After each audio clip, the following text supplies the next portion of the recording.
Buenos días, compañeras y compañeros. Bueno, pues abrimos hoy de manera más oficial el curso parlamentario con esta reunión de la interparlamentaria en la que están los miembros del Parlamento Europeo, Congreso, Senado y además, como es habitual y como nos encanta, la abrimos con la presencia y con la intervención del secretario general y del presidente del Gobierno. Y este es un curso que abrimos que ya en sus primeros días apunta maneras, ¿no?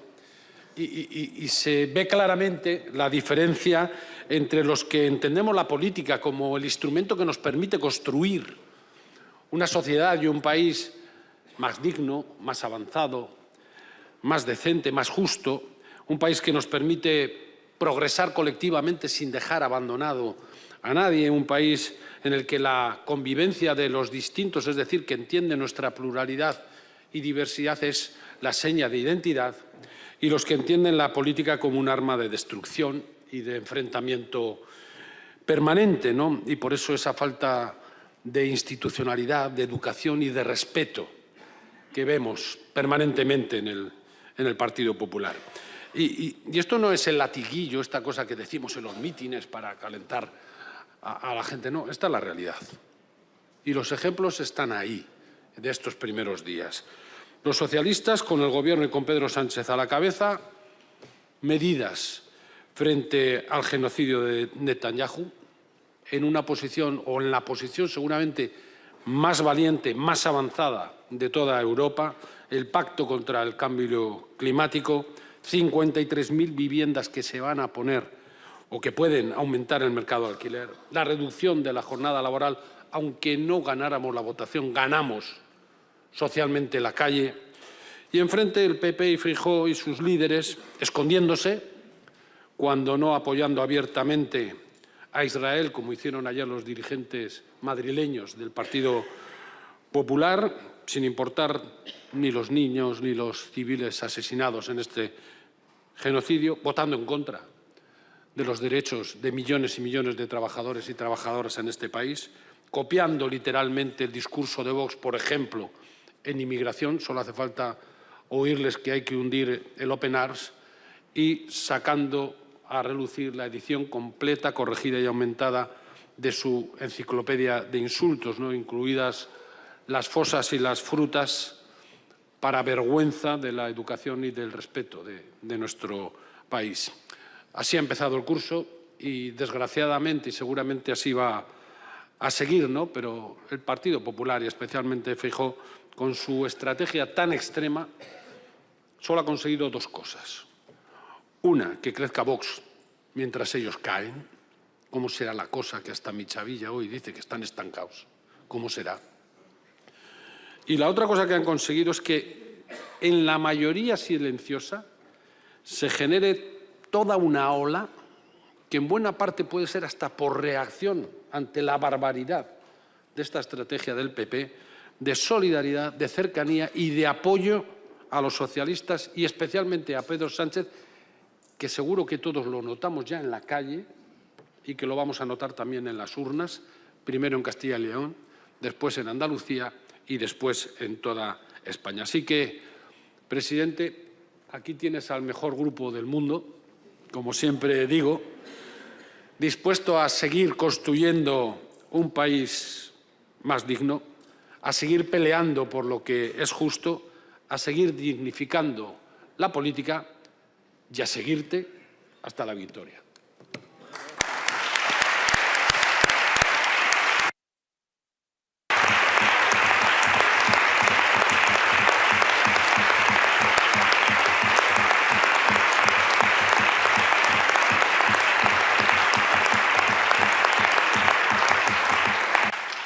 Buenos días, compañeros y compañeras. Efectivamente, sois el mejor grupo del mundo y lo digo porque para mí siempre pues, es un placer, ¿no?, el poder compartir una sesión de trabajo, una reunión de trabajo con mi grupo, con el Grupo Parlamentario Socialista al que pertenezco.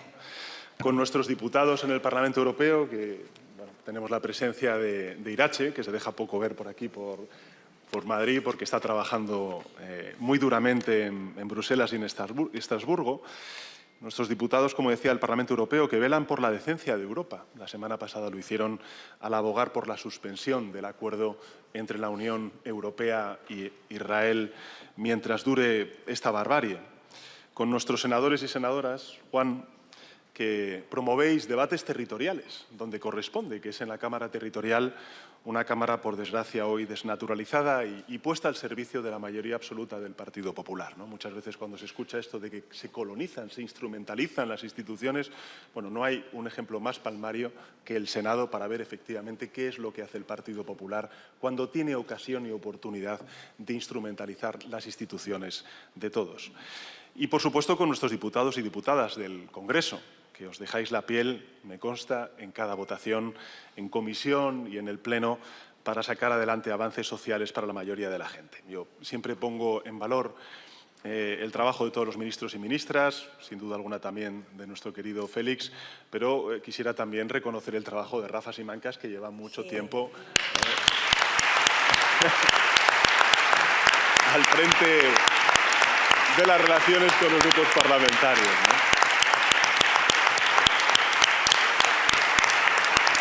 Por eso, gracias, Rafa, y gracias también a Juan, a Irache, a Pachi, por todo el trabajo que estáis haciendo. Gracias porque, una vez superado, ¿no?, este ecuador de la legislatura, vemos que todo ese esfuerzo de diálogo, de negociación y de acuerdo, pues entre el Gobierno y las Cortes Generales y dentro del Parlamento, entre los distintos grupos parlamentarios, ha merecido la pena, merece mucho la pena, sobre todo si nos comparamos con lo que está sucediendo en algunas autonomías y también lo que está sucediendo en el mundo. Fijaos, por mencionar algunos de los hitos, en estos 2 años de legislatura hemos aprobado nada más y nada menos que una reforma de la Constitución, del artículo 49, la primera reforma social de nuestra Constitución, que trae dignidad y reconocimiento a las personas con discapacidad. Hemos aprobado la creación de la Agencia Pública Estatal de Salud Pública, ¿no?, que nos va a permitir estar mejor preparados ante futuras emergencias sanitarias o pandemias, que no hemos tenido hace mucho tiempo, sino hace poco tiempo una en el año 2020 en el mundo y también en nuestro país. Hemos actualizado el Pacto de Estado contra la Violencia de Género, hemos aprobado la Ley de Paridad, también la Ley, Cristina, de bomberos forestales y agentes medioambientales. Un aplauso para aquellos que durante estos meses han trabajado muy duro, jugándose la vida, por defender a la ciudadanía de los incendios. Por cierto, que en el Consejo de Ministros de mañana sabéis que hemos logrado el primer convenio colectivo entre la empresa pública Traxa y los bomberos forestales, los agentes medioambientales. Una de las cosas que nos pedían también en ese convenio, en donde hemos aumentado en una media de un 30% el sueldo de los bomberos forestales, pues eran los coeficientes reductores. Bueno, pues mañana lo vamos a aprobar en Consejo de Ministros, esos coeficientes reductores para los bomberos forestales.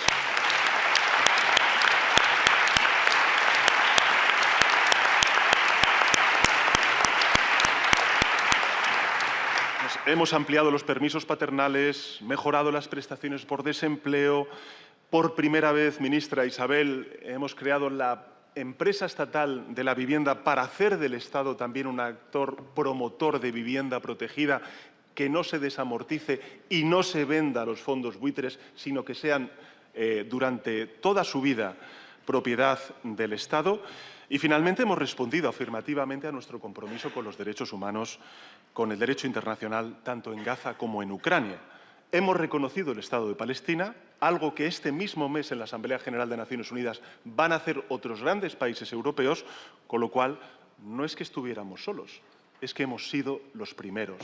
Esa es la gran diferencia.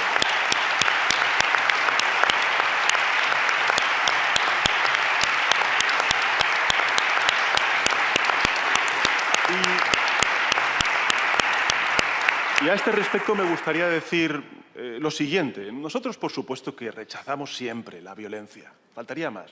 Lo hemos hecho siempre. Sentimos, como dije ayer, una profunda admiración y respeto por nuestros deportistas, por los ciclistas de la Vuelta Ciclista a España. Por eso se puso ayer su seguridad por delante de cualquier otra cuestión. Pero también sentimos un inmenso respeto y una profunda admiración por una sociedad civil española que se moviliza contra la injusticia y defiende su idea de forma pacífica. Y creo que el debate que se ha abierto aquí, a propósito de lo sucedido ayer en Madrid, en España, debería crecer y llegar a todos los rincones del mundo. Ya está, de hecho, sucediendo en algunas otras partes del mundo, ¿no? Hemos visto cómo gobiernos europeos están diciendo que mientras dure la barbarie, Israel no puede utilizar cualquier plataforma internacional para blanquear su presencia.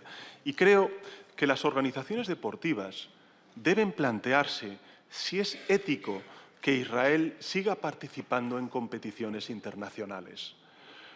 ¿Por qué se expulsó a Rusia tras la invasión de Ucrania y no se expulsa a Israel tras la invasión de Gaza?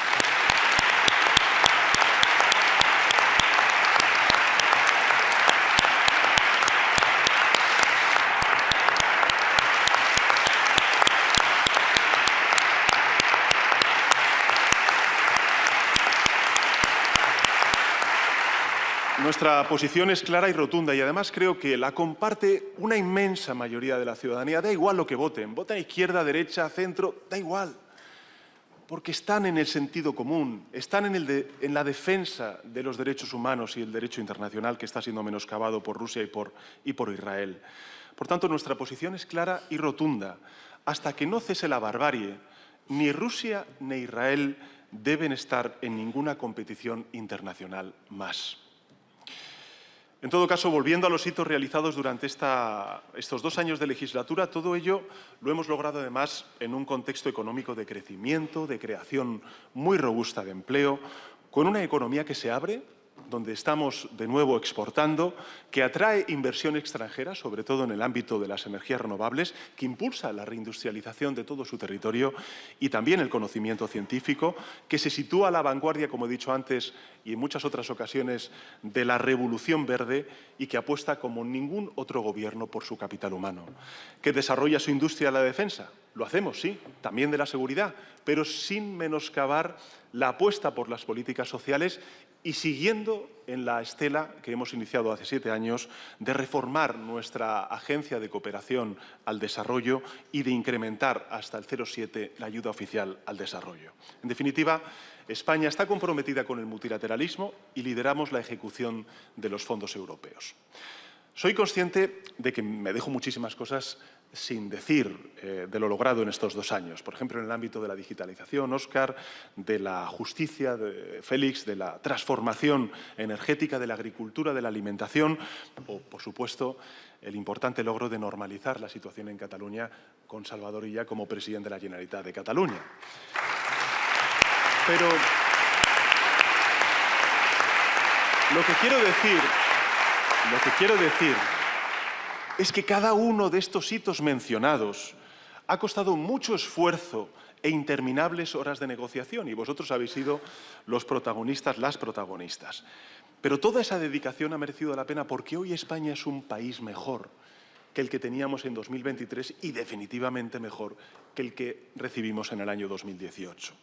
Cada uno de esos avances, ahora que algunos dicen que esta legislatura no merece la pena, cada uno de estos avances merece toda la legislatura, como lo justifican, por ejemplo, los avances que están por venir, como el Plan Estatal de Vivienda 2025-2028 que vamos a aprobar, con la apuesta, como ha dicho antes el portavoz Pachi, por el Pacto de Estado frente a la emergencia climática, la reforma de la justicia, el Estatuto del Becario, la defensa de la universidad pública, por mencionar algunos de los avances que impulsaremos a lo largo de esta legislatura. Y como justificaron también las legislaturas anteriores, pues avances como la reforma laboral, como las pensiones, como la ley del cambio climático, la ley de la muerte digna, de la solución ibérica, de los fondos europeos, de la recuperación de la universalidad de la sanidad pública, de la ley de igualdad, del Pacto de Estado contra la violencia de género.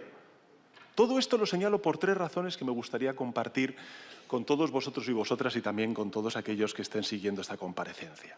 La primera de las razones por las cuales subrayo todo esto es porque hay una constante en nuestra acción de gobierno, que es el avance social, el ir siempre hacia adelante. Mirad, a la ley de igualdad salarial que aprobamos durante la pasada legislatura le sucedió la ley de paridad que aprobamos esta legislatura. Al Pacto de Estado contra la Violencia de Género de la pasada legislatura le sucedieron la actualización ante nuevas violencias que están sufriendo las mujeres, o como vendrán también con las leyes contra la violencia vicaria y la abolición de la prostitución. A la reforma laboral le sucedió la reducción de la jornada laboral. A la declaración de emergencia climática que aprobamos en el año 2018 le siguió la primera ley de lucha contra el cambio climático en la pasada legislatura, el impulso a las energías renovables y ahora el Pacto de Estado frente a la emergencia climática que estamos defendiendo. Algunas de estas medidas saldrán, otras no serán aún, y subrayo, aún aprobadas, pero no os quepa duda, van a salir adelante en el futuro. Y os lo digo porque frente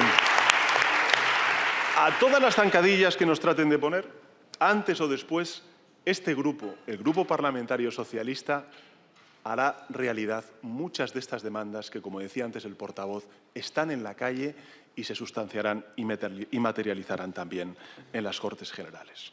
Por tanto, primero de los argumentos, hay una constante en toda la acción del Gobierno, en la primera legislatura, en el segundo mandato y en esta tercera legislatura que tengo el honor de ser presidente del Gobierno, que es el avance en todos y cada uno de los objetivos que nos hemos marcado y que forman parte del ADN de nuestra organización. La segunda de las razones es, y no hay más que mirar hacia el mundo, es que nuestra acción es hoy más necesaria que nunca. Lo es. La única verdad que hay detrás de todo este griterío, de todo este ruido que en muchas ocasiones pues, percibimos en la conversación publicada, es el colapso político de la derecha tradicional en nuestro país.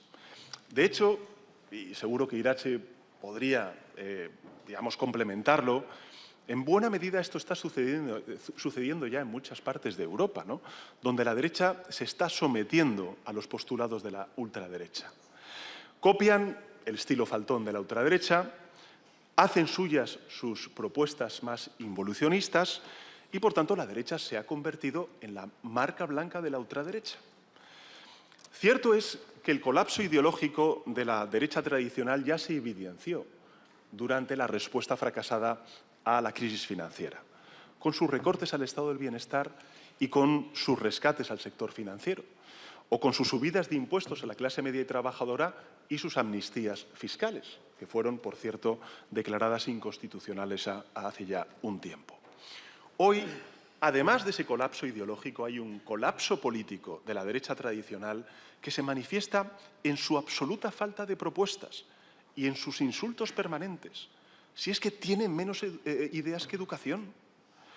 Pero los insultos, y esto es lo que sucede en la realidad, ni recortan las listas de espera de la sanidad pública, ni resuelven los problemas que tienen los jóvenes a la hora de acceder o no a una vivienda.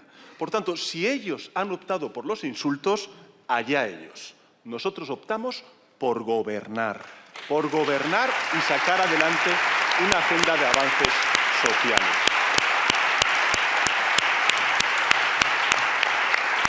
Por tanto, primero de los argumentos, esa constante en nuestra acción política. En segundo lugar, el colapso político de una derecha tradicional que ha decidido mimetizarse con la ultraderecha, en el fondo y en la forma. Y finalmente, la tercera razón es que, oye, esta acción de gobierno le está sentando, pero que muy bien a España. Pero que muy bien. Nuestro país representa el 40% del total del crecimiento económico de la zona euro. Tenemos más de 22 millones de personas ocupadas en nuestro país. Lo nunca visto, lo nunca visto. Casi 4 millones de empleos se han creado desde el año de la pandemia en el año 2020.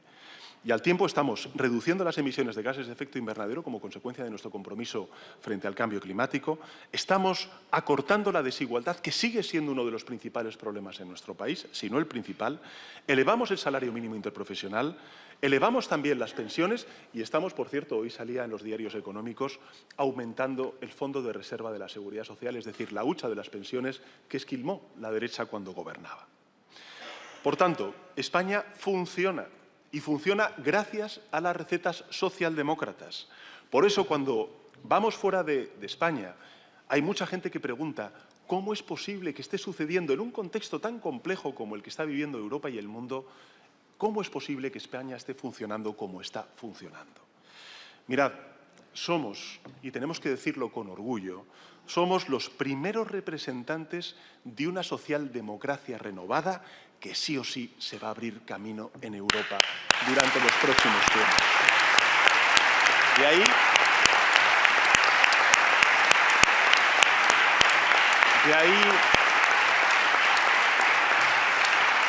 ahí que tengamos la obligación de gobernar con eficacia, de no perder nunca la ambición y caer en la autocomplacencia.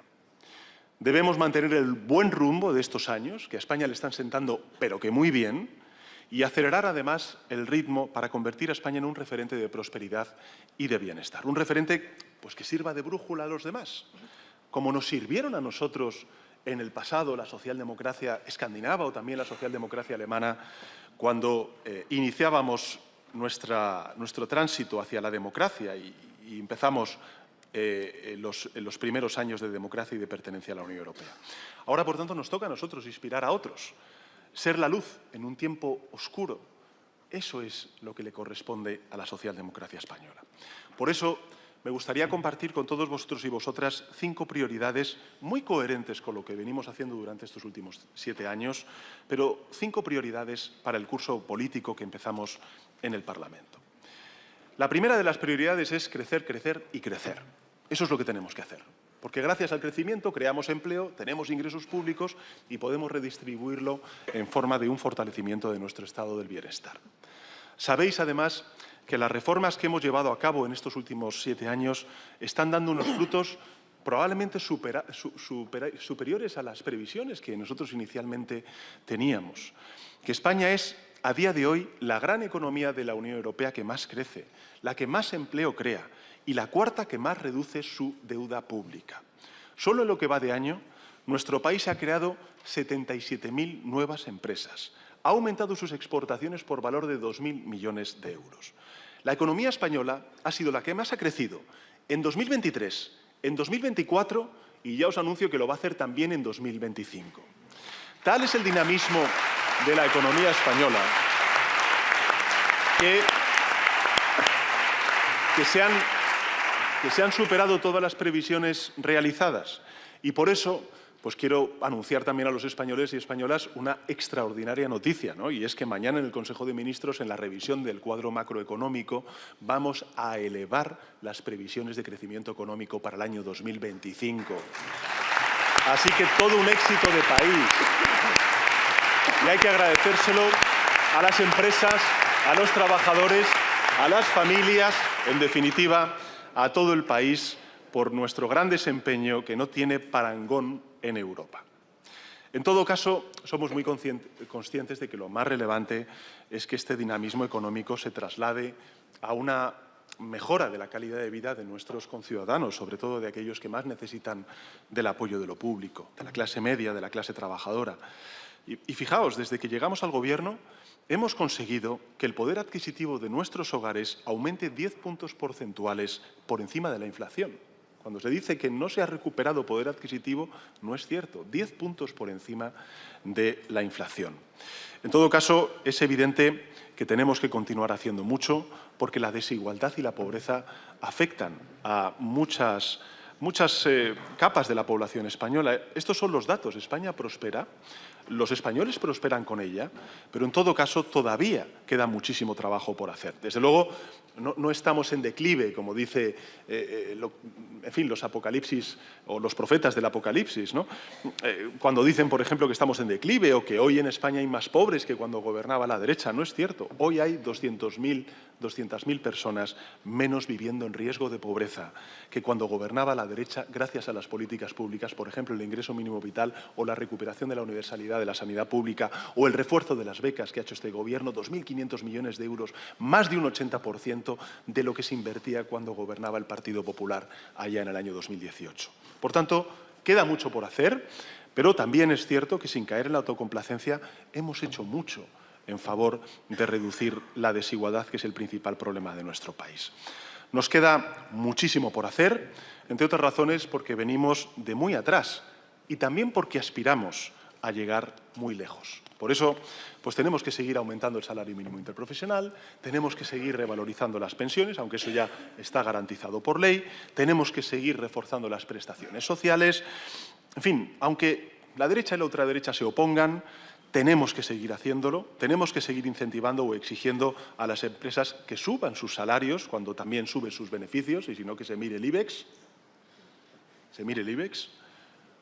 Cómo está la banca, cómo están las eléctricas, cómo están, en fin, las grandes fortunas. Este Gobierno es el que ha aprobado un impuesto a la banca y un impuesto a las grandes fortunas para caminar en beneficio de esa justicia fiscal, pero tenemos el principal problema para muchísimas familias, particularmente para los jóvenes, que seguir resolviendo, que seguir comprometiéndonos, como es la vivienda. Por eso quiero que pongamos en nuestra agenda como segunda prioridad el acceso a la vivienda, sobre todo y particularmente de la gente joven.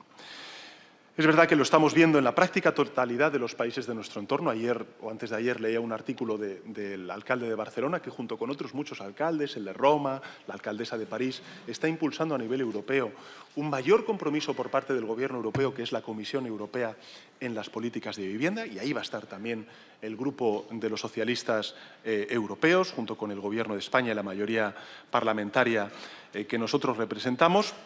Es verdad que hay una crisis de vivienda que necesita del aporte de lo público. Sabéis que este es un problema complejo para el que no existen atajos y que la responsabilidad es compartida de todas las administraciones, de los ayuntamientos en la planificación urbana y también, lógicamente, de las comunidades autónomas, pero también sabéis que no vamos a usar nada de esa complejidad y ese compartir competencias como excusa, y que vamos a hacer todo lo que está en nuestra mano para poder resolver esta grave cuestión que afecta a muchísima gente en nuestro país.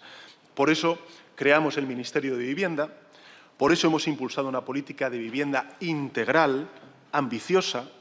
Hemos multiplicado por 8 los recursos en materia de vivienda. Hemos aprobado la primera ley estatal de vivienda que limita las subidas de precios en las áreas tensionadas. ¿Qué hacen alcaldes y alcaldesas del Partido Popular que saben que tienen barrios con precios tensionados y no piden a su comunidad autónoma que se aplique la ley de vivienda para poder defender el derecho de sus jóvenes y de las familias a poder acceder a una vivienda con un precio asequible? Hemos también puesto al ICO al frente de muchas políticas de promoción de vivienda protegida, como también de ayuda a los jóvenes con avales para poder comprar una vivienda. Hemos propiciado cambios legislativos importantes que, uno a uno, suman mucho, como es, por ejemplo, la eliminación de las Golden Visa, que solamente beneficiaban a aquellos grandes patrimonios que venían a comprar a nuestro país viviendas, que blindan la vivienda pública frente a los fondos buitres y también las grandes empresas, o, lógicamente, los pisos turísticos, con el anuncio que hicimos ayer en relación con las plataformas digitales, ¿no? Junto a ello, hemos impulsado la construcción, la rehabilitación de viviendas. Hemos también planteado una dignificación aún mayor del sector de la construcción, poniendo en marcha un proyecto estratégico con cargo a los fondos públicos, creando el PERTE de la industrialización de la vivienda. En definitiva, los resultados de estas medidas empiezan a ser visibles. Es verdad que queda muchísimo trabajo por hacer, pero fijaos, el año pasado se terminaron más de 100.000 viviendas de obra nueva.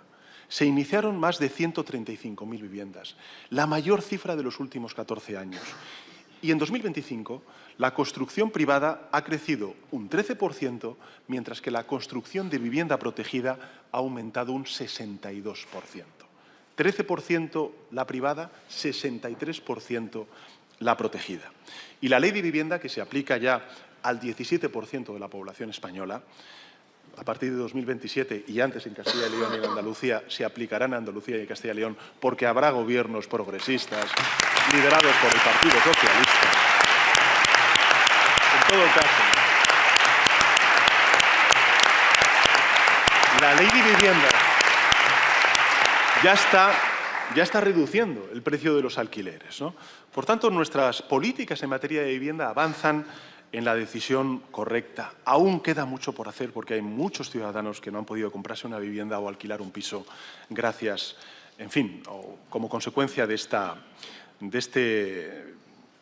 alza de la vivienda, este problema que tenemos con el precio de la vivienda. Pero Sabemos que el problema aún está por resolverse, que hay que hacer más, que se necesita que las empresas pongan de su parte, que cumplan también con la ley y por eso pues hoy mismo vamos a exigir, como anuncié ayer en Málaga, a las plataformas de alquiler vacacional que eliminen de su web 53.000 pisos turísticos que no cumplen con la legislación para que todas esas casas vayan a parar a la gente que las necesita para vivir gracias al alquiler residencial. Y se necesita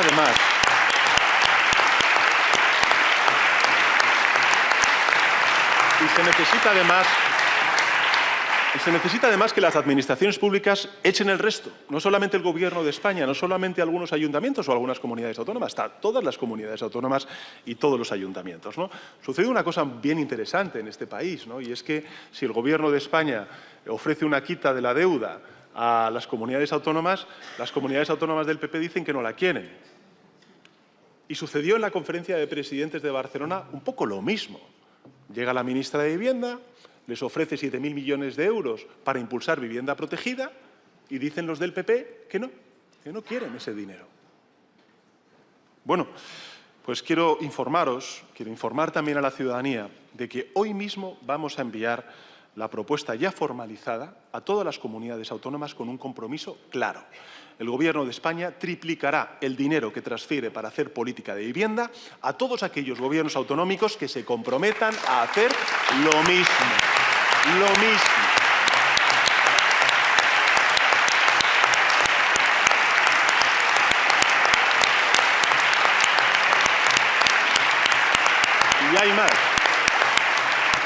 Y hay más.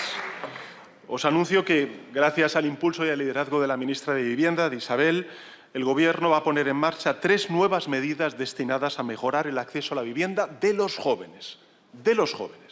La primera, vamos a crear una nueva ayuda de alquiler con opción a compra de casi 30.000 euros para que los jóvenes puedan residir durante años en una vivienda con protección permanente y terminen adquiriéndola.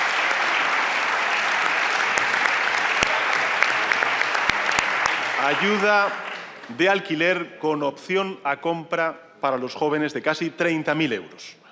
En segundo lugar, vamos a poner en marcha el seguro de impago de rentas para jóvenes que anunciamos ya en el mes de enero y que servirá para dar más garantías a propietarios y a inquilinos, que entrará en vigor, además, esta medida en este periodo de sesiones. Y, finalmente, vamos a crear, recuerdo mucho, sobre todo en los incendios, que me lo dijeron muchos alcaldes de las zonas del medio rural afectadas por estos incendios, vamos a crear nuevas ayudas de hasta 10.800 euros para la compra de vivienda en el medio rural. Esto es también luchar contra la despoblación.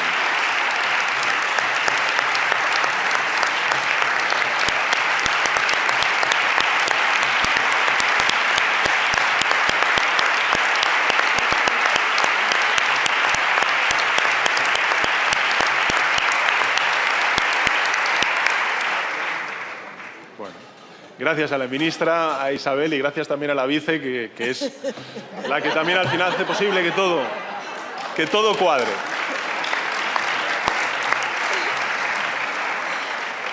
Nuestra tercera prioridad,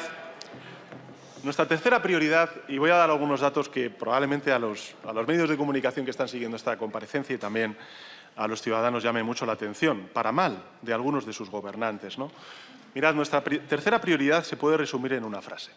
Y es que tenemos que defender el patrimonio de todos y de todas, de la clase media trabajadora, que es nuestro estado del bienestar. En lo que va de siglo, es decir, en estos 25 años del siglo XXI, nunca un Gobierno de España había transferido tantos recursos económicos a las comunidades autónomas. Nunca. ¿Para qué? Para financiar los servicios públicos. Hay que recordar siempre que la política de vivienda, que la dependencia, que los servicios sociales, que la sanidad, que la educación son competencia de las comunidades autónomas. Bueno, pues en lo que va de siglo, como he dicho, nunca antes un Gobierno de España había transferido tantos recursos económicos a las comunidades autónomas. En estos 7 años que llevamos al frente del Gobierno hemos transferido 300.000 millones de euros más, repito la cifra, 300.000 millones de euros más a las comunidades autónomas que Mariano Rajoy como presidente del Gobierno. Y, sin embargo, la sanidad, la educación, la dependencia, la economía de los cuidados que reciben nuestros ciudadanos no acaba de mejorar todo lo que debiera. Frente a ese esfuerzo de más de 300.000 millones de euros, no se traduce en territorios donde aumentan, no se reducen las listas de espera, tanto cuando hablamos de la sanidad pública como de la dependencia y, qué decir, de la educación. Por tanto, la pregunta es, ¿qué está ocurriendo? ¿Cómo es posible que el Gobierno de España transfiera más de 300.000 millones de euros, insisto, más de 300.000 millones de euros en estos 7 años, de lo que transfería el anterior Gobierno de Mariano Rajoy, y, en cambio, haya un deterioro de esos servicios públicos? Bueno, pues la respuesta es muy simple y la dan los datos. Lo que está ocurriendo es que estos gobiernos de la derecha, apoyados por la ultraderecha, están usando ese dinero que les transferimos desde el Gobierno de España no para contratar médicos, ni para modernizar sus escuelas o para ampliar las camas de residencias de nuestros mayores. Lo están usando para privatizar esos servicios, para desviar recursos públicos a 4 grandes empresas afines y para hacer regalos fiscales a los ricos en su territorio. Os voy a dar algunos datos que yo creo que son muy ilustrativos de lo que está sucediendo en territorios importantes para nuestro país. Por ejemplo, en el que estamos, en Madrid. Fijaos, entre 2019 y 2025, el Gobierno de España ha transferido a la Comunidad de Madrid 130.000 millones de euros más. Repito la cifra, 130.000 millones de euros más, entre 2019 y 2025. Perdón, no más, 130.000 millones de euros. Esto es 43.000 millones de euros adicionales respecto a lo que transfirió Mariano Rajoy. Repito la cifra porque quiero ser muy preciso en esta cuestión. 130.000 millones de euros de 2019 a 2025, es decir, 43.000 millones de euros adicionales respecto a lo que transfirió Mariano Rajoy. Bueno, ¿qué ha hecho el Gobierno de la señora Ayuso con ese dinero? Pues ha derivado menos de la mitad, en concreto el 45%, a los servicios públicos.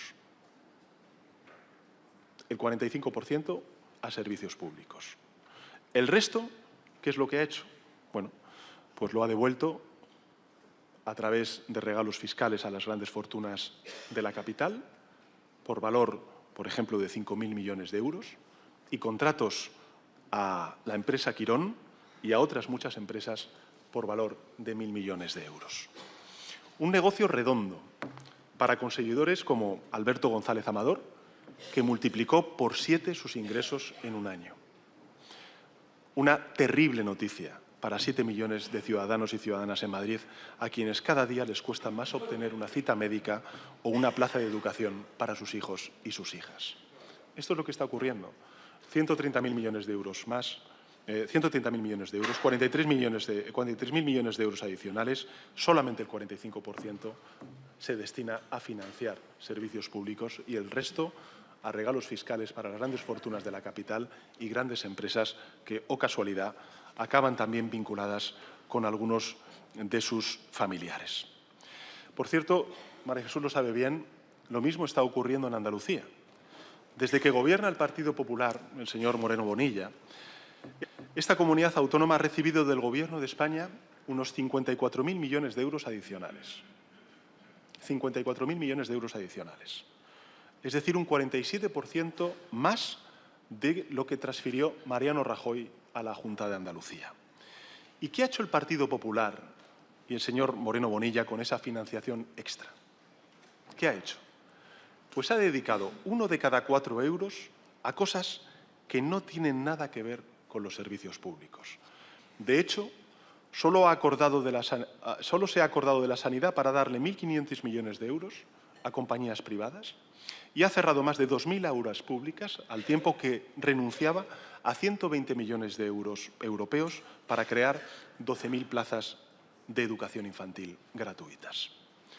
Y podría poner ejemplo tras ejemplo en Castilla y León, en Murcia, en Aragón, en Galicia, en fin, en Baleares, en la Comunidad Valenciana, Podría poner ejemplo tras ejemplo en aquellos territorios donde gobierna la derecha con la participación activa o no de la ultraderecha. Esto es lo que está pasando en nuestro país, compañeros y compañeras. El PP lo que está haciendo es desviar el dinero público de la Administración General del Estado, esos 300.000 millones de euros más de financiación autonómica que les estamos dando, para transferirlo cada año y beneficiar a unos pocos privilegiados. A los mismos, por cierto, que financian sus campañas, sus plataformas propagandísticas o que contratan a sus familiares con salarios estratosféricos. Y lo más increíble de todo esto es que, además, los presidentes del Partido Popular se permiten el lujo de rechazar una quita de casi 60.000 millones de euros que ellos mismos pedían y que les permitiría ahorrar 6.700 millones de euros al año en intereses.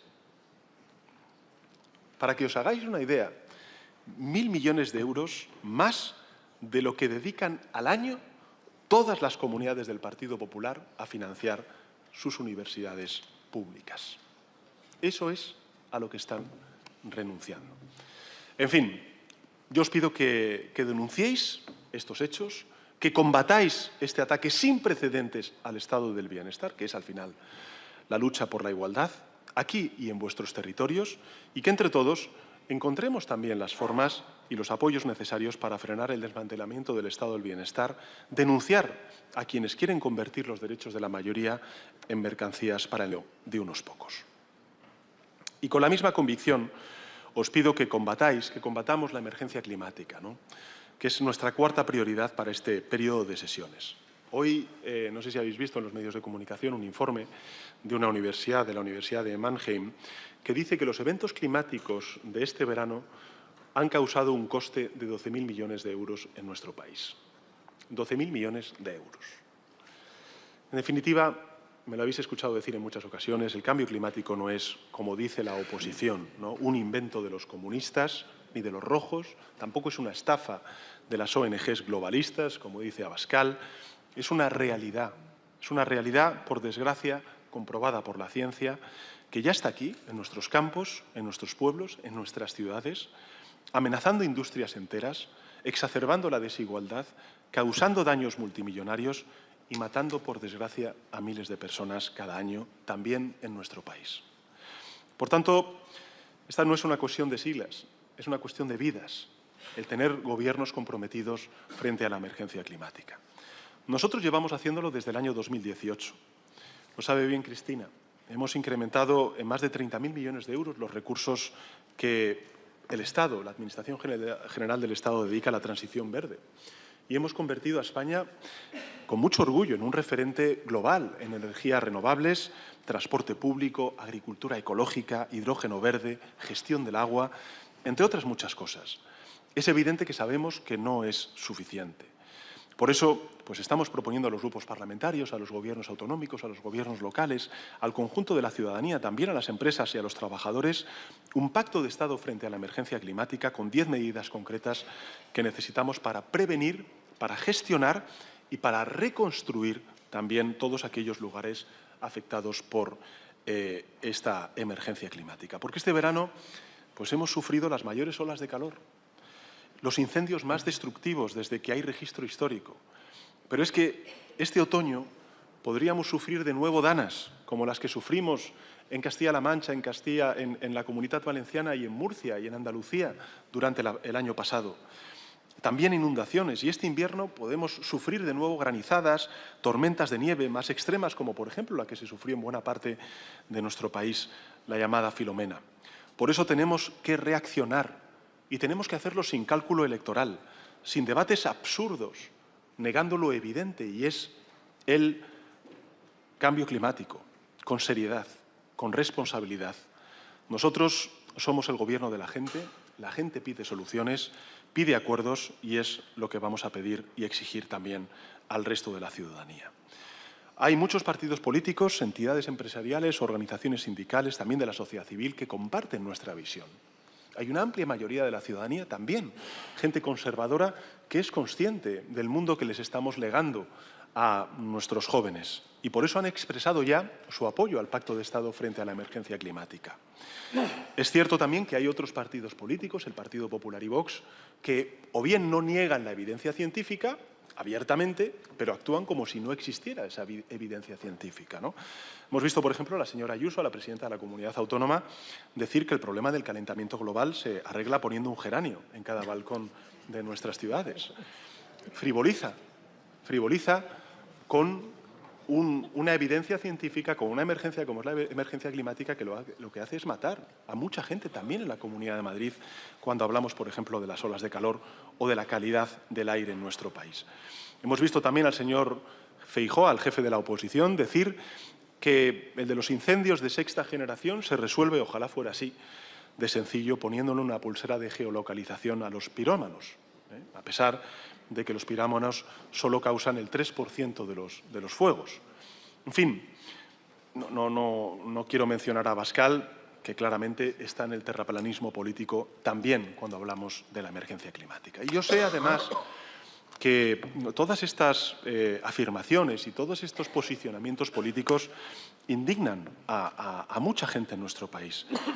Y por eso os pido que nosotros sigamos haciendo pedagogía, sigamos defendiendo el sentido común, que llevemos hasta los parlamentarios del Partido Popular y de Vox la voz de la gente que es consciente, porque lo ha vivido en primera persona, de los efectos tan dramáticos de la emergencia climática, de aquellos que sufren en primera línea los estragos de la emergencia climática, de los bomberos forestales, de nuestras Fuerzas Armadas, de la UME, por ejemplo, o de los agricultores en Andalucía, o de los vecinos y vecinas de muchas de las pequeñas localidades en Galicia o de Castilla y León. Insistidles de la misma forma que tuvimos que insistir para convencerles de que había que limitar la ingesta de alcohol al volante, el humo de los cigarrillos en los bares o la paridad de hombres y mujeres en las listas electorales. Insistidles porque estoy convencido de que el futuro acabará dando la razón a aquellos que estamos del lado de la razón. Y hay una quinta y última prioridad que quiero también transmitiros, ¿no? Que en este mundo tan interconectado en el que estamos, aunque esto suene ya atópico, es bastante evidente que ya no hay fronteras. Cuando hablamos de política europea, política internacional, estamos hablando de política también nacional. Por tanto, es muy importante en un mundo como el actual que España, que el Partido Socialista Obrero Español, que nosotros representamos, defendamos las causas justas. Y las causas justas son la paz, el respeto al derecho internacional y también la justicia social fuera de España. En un mundo que está recortando la ayuda oficial al desarrollo, nosotros tenemos que seguir apostando por la ayuda oficial al desarrollo y financiar el multilateralismo para hacer frente a los desafíos globales. Se llame emergencia climática, se llame combate contra el crimen organizado o se llame también la lucha contra pandemias y también la salud global. España es una referencia europeísta y también es una referencia de su compromiso multilateralista, ¿no? Lo tuvimos como prueba hace escasas semanas en Sevilla, en la capital de Andalucía, cuando tuvimos ocasión de albergar la cumbre sobre financiación al desarrollo. Lo somos porque, en primer lugar, seguimos ampliando nuestra red de alianzas en el mundo, ¿no? Fijaos, solo en lo que va de año, nuestro Gobierno ha mantenido reuniones bilaterales del más alto nivel con 35 países y 18 jefes de Estado y de Gobierno, ha firmado 36 declaraciones y acuerdos internacionales y ha participado en 17 foros multilaterales. Por cierto, que durante el día de hoy y de mañana, empezaron ayer, el Gobierno de Estados Unidos y el Gobierno de China han elegido España, Madrid, como lugar para poner fin a la guerra comercial y, por tanto, alumbrar también una estabilidad y un orden que es muy positivo para las gentes de nuestro país. Hacía años que España no tenía una relación tan sólida con potencias como Brasil, como China, también con el mundo árabe, con Asia Oriental, con los países del norte y el centro de Europa, o hacía años que América Latina y el Caribe y la Unión Europea no se acercaban y ahora lo están haciendo gracias a nosotros. Lo hicimos durante la presidencia española de la Unión Europea o ahora también defendiendo, como estamos defendiendo, el acuerdo entre la Unión Europea y el Mercosur. Pero, sobre todo, hacía años que España no usaba su peso internacional para defender lo correcto. Porque yo os pregunto, nos pregunto, ¿no? ¿De qué sirve tener voz si uno se limita a repetir lo que dicen otros? ¿De qué sirve? para practicar el seguidismo que reclama, por cierto, la oposición, ya sea el PP o Vox, no hace falta tener una política exterior fuerte. No hace falta ni tan siquiera salir de Madrid, como hacía el señor Rajoy. Lo del señor Aznar es otro cuento, es otra historia, ¿eh? No hay más que ver las fotos con los pies encima de la mesa para saber dónde nos metió el señor Aznar y dónde estamos hoy. Esa es la gran diferencia. Tener voz propia.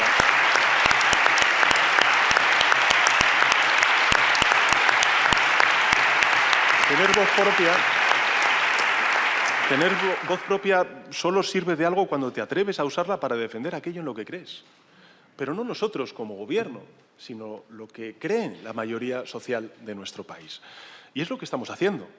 Nosotros estamos en la práctica totalidad de los consensos internacionales. Suscribimos plenamente las decisiones del G20, la agenda estratégica de la OTAN, que nació, por cierto, en España, en Madrid.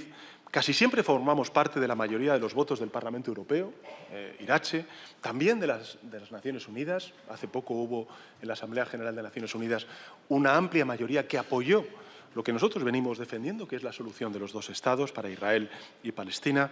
Apoyamos el grueso de las iniciativas que impulsa el Consejo y la Comisión Europea, pero es evidente que algunas veces discrepamos y que, por supuesto, pues en lugar de decir sí, tenemos que decir no. Por ejemplo, cuando quisieron imponernos un gasto militar innecesario e incompatible con nuestro modelo social. O cuando quieren que la Unión Europea dé marcha atrás en políticas sociales o en políticas medioambientales que demanda nuestra sociedad, precisamente nuestra sociedad, que es la que está sufriendo en primera persona los efectos de la emergencia climática. O cuando quieren que toleremos las atrocidades de Netanyahu en Gaza y en Cisjordania. En esos y en otros casos, pues no tenemos problemas en discrepar de algunos de nuestros socios europeos, también internacionales, y en decir lo que pensamos. Y lo decimos con humildad, con argumentos, con respeto, con convicción y también con orgullo. Porque la política exterior sirve para defender lo que es justo, aunque no siempre sea mayoritario. Lo estamos viendo con el reconocimiento de los dos Estados, del Estado de Palestina. Hace un año que nos dijeron, estáis solos, nadie os acompaña. Bueno, pues hoy Francia ha anunciado, el Reino Unido y otros muchos países europeos que van a reconocer al Estado palestino. Como ha ocurrido también con nuestra petición de suspender el acuerdo de asociación entre la Unión Europea e Israel. Lo propuso hace pocos días la presidenta de la Comisión Europea a propuesta también del Grupo Socialdemócrata en el Parlamento Europeo. Por tanto, decían que estábamos solos y al final resultó que estábamos siendo los primeros. En un mundo tan complejo como el que estamos viviendo, nosotros destacamos porque reivindicamos lo correcto. Y lo correcto es el sentido común. Y lo correcto es estar del lado de las víctimas, de los agredidos y no de los agresores. Y yo os pido que lo sigamos haciendo con la cabeza bien alta porque, como escuchamos la semana pasada, España hoy es quien salva el honor de Europa.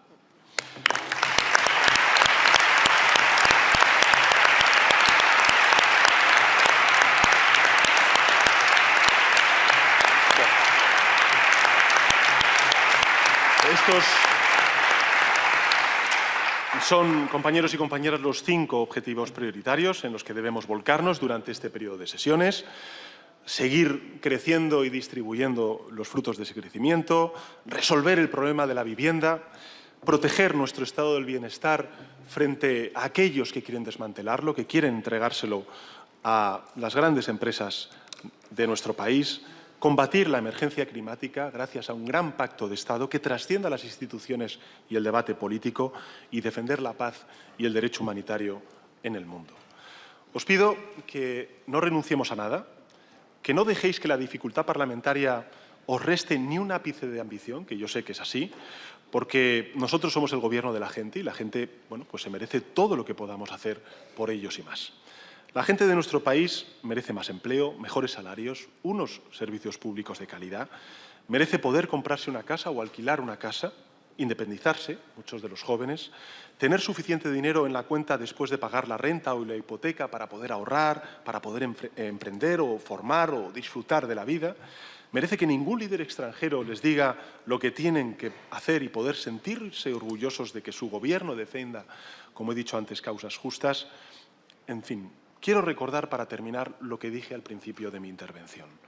Frente a una derecha y una ultraderecha en colapso ideológico y político, que lo que han decidido hacer es nada en la propuesta y solo insultar, nosotros elegimos construir y gobernar. Gobernar para reforzar el estado del bienestar, gobernar para repartir los frutos del crecimiento económico, gobernar, en definitiva, para transformar nuestro tejido productivo, hacer más sostenible nuestro crecimiento económico, gobernar para defender el derecho internacional y los derechos humanos, gobernar, como hemos dicho en muchas ocasiones, para hacer. Nosotros estamos para hacer, no para deshacer ni desmantelar, sino para construir, para levantar, para avanzar. Eso es la esencia del socialismo democrático y de la socialdemocracia que nosotros representamos.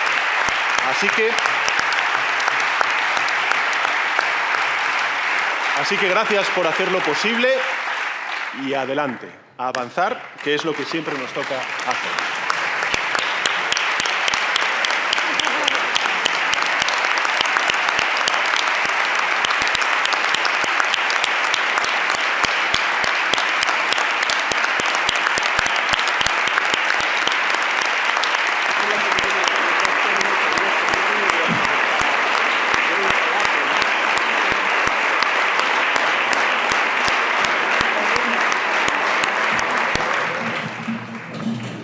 Bueno, pues ya lo